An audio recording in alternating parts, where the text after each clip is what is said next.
Hey everybody, welcome to Unit 2 of English 102. This unit we are focused on analysis and analyzing arguments. So you'll see that I have the Essay 2 assignment posted here. It is an analysis essay. I do want you to review it, but I don't want you to worry about it yet, because before we dig into the actual analysis essay, we first need to practice and study and learn more about the actual practice of analysis.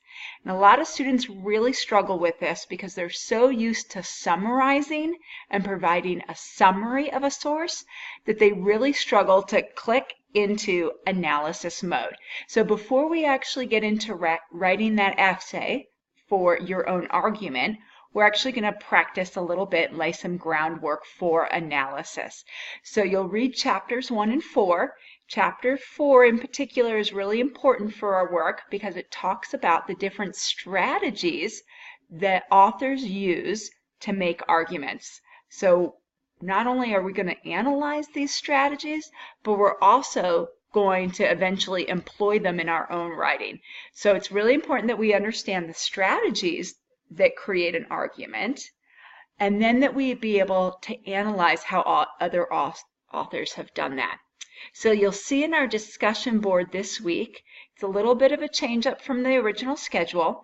This week you're going to read one of the clusters in part 3, any of the chapters 8 through 13, and you'll see that there's a variety of topics, so you can choose a cluster that is interesting to you, whether it's ownership or relationships or communication, education. There's a number there. So scroll through the textbook and see which ones or which one seems most interesting to you.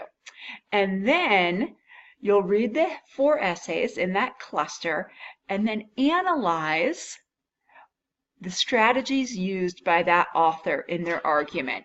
And when you click into DB2 here, you'll see that I actually have an example post. This is where we're going to first practice our analysis skills. Okay, so it's not summarizing, it's not telling you what the author wrote about, it's explaining how the author used one of those strategies. So you'll see in the first essay, I identified the strategy as ethos, which is the author's credibility.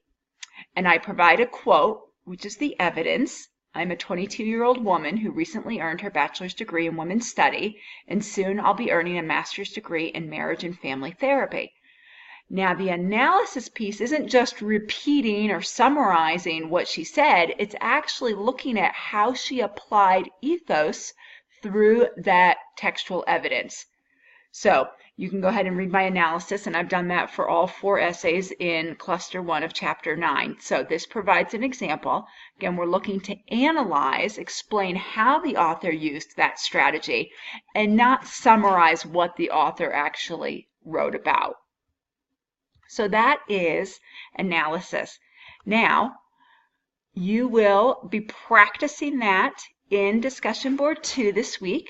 You'll also be creating a glossary, which will be a tool for later when you're looking at strategies for argument, and all of that will come from chapter 4 as well.